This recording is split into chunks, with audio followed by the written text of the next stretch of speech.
Pod Science de hoje, vamos abordar a esquizofrenia em alguns recortes. Etimologicamente, esquizo significa divisão e frenia, mente. Então, esquizofrenia seria uma divisão da mente? Na verdade, a gente não pode fazer essa afirmação. A esquizofrenia não se trata de uma doença característica dos conceitos aplicados à dupla personalidade. O termo foi criado por Eugen Bleuler, visando substituir o nome antigo, que era demência precoce. Antes de falar da sintomatologia geral, é importante ressaltar que a esquizofrenia é considerada uma síndrome, isso é, ela possui diversos sintomas que variam de acordo com cada paciente. Atualmente, os sintomas são agrupados em três grupos: positivos, negativos e cognitivos. Primeiramente, vamos distinguir um pouco os sintomas da esquizofrenia. Em seres humanos sem a patologia, a maioria dos sintomas estão associados a alterações em processos fisiológicos normais. Por exemplo, quando temos uma febre, isso é uma sinalização que o corpo não está na sua temperatura normal. Na esquizofrenia, os sintomas tidos como positivos não significam necessariamente que eles são benéficos, mas que não há um contraposto do que seria tido como normal fisiologicamente.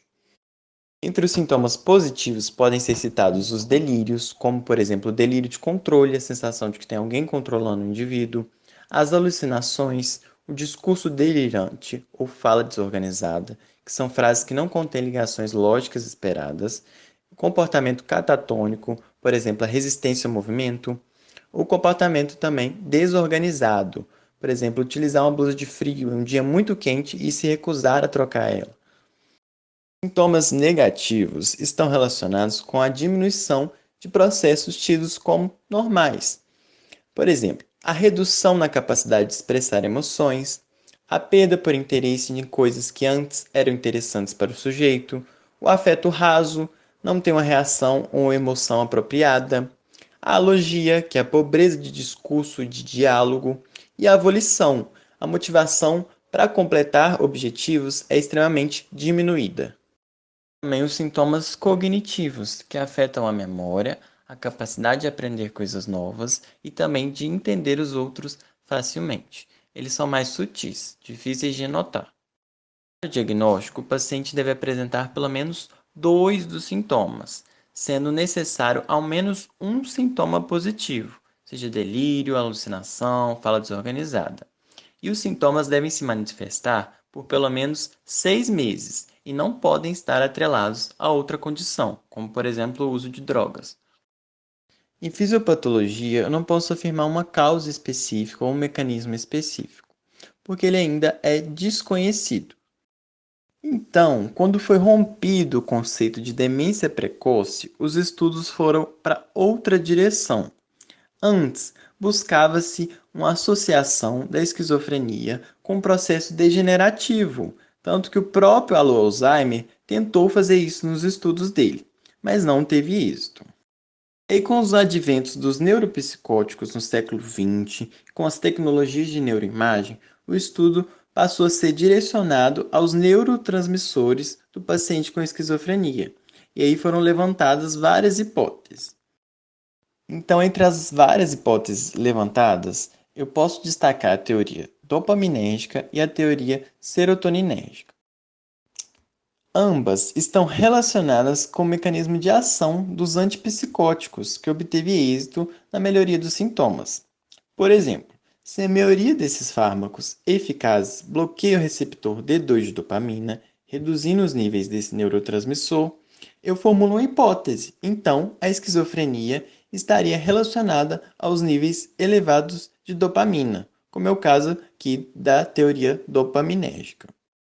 E aqui eu também destaco a hipótese neurodesenvolvimental, que relaciona as interações complexas da neurogênese com o ambiente celular. Nesse sentido, além da carga genética em eventos como a formação da sinapse, há também a modulação de fatores ambientais, o que coloca a esquizofrenia como uma doença multifatorial. Se tratando de cuidados gerais, não existe aquela prevenção da doença, mas existem estudos que apontam fatores de risco, como complicações obstétricas, doenças autoimunes, como a doença celíaca, exposição precoce à infecção, entre outros.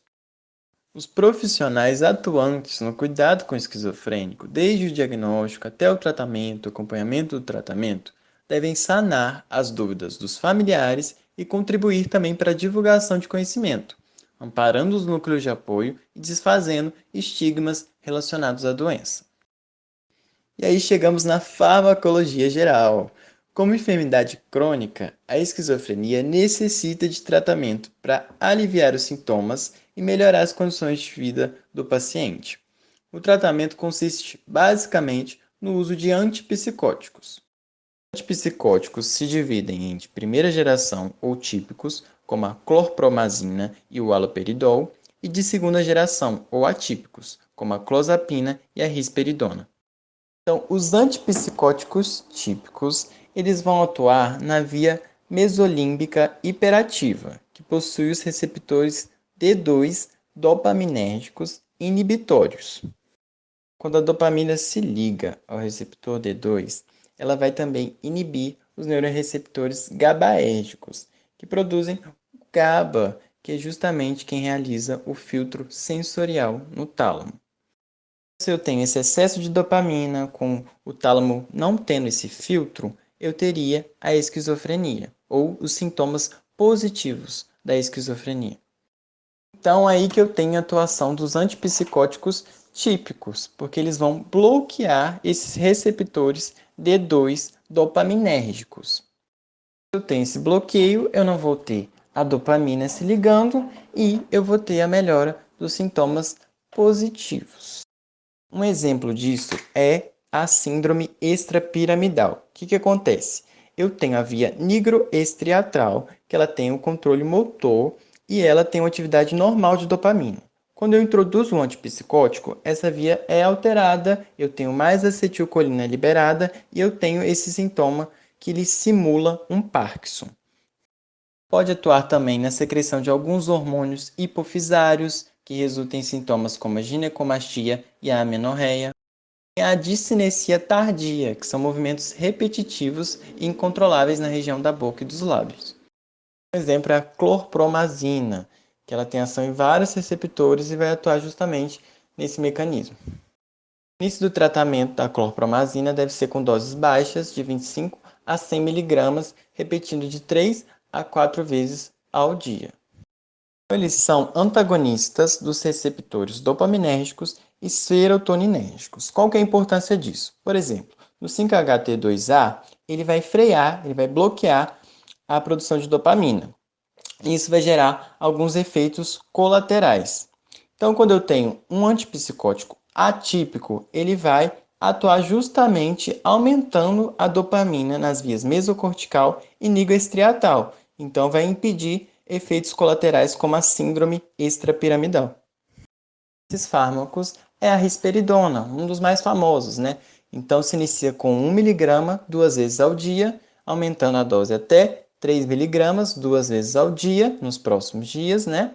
Então, a dose ótima ela encontra-se aí entre 4 e 6 mg por dia, podendo necessitar de doses maiores para controlar sintomas positivos.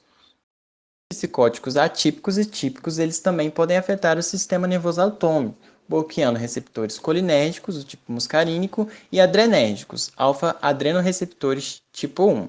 Isso leva a sintomas como secura da boca, da pele, midríase, dificuldade de acomodação visual, taquicardia, entre outros. Isso elucidado o exemplo de fármaco típico e o exemplo de fármaco atípico. Foi esse o nosso encontro de hoje falando de esquizofrenia. Até a próxima!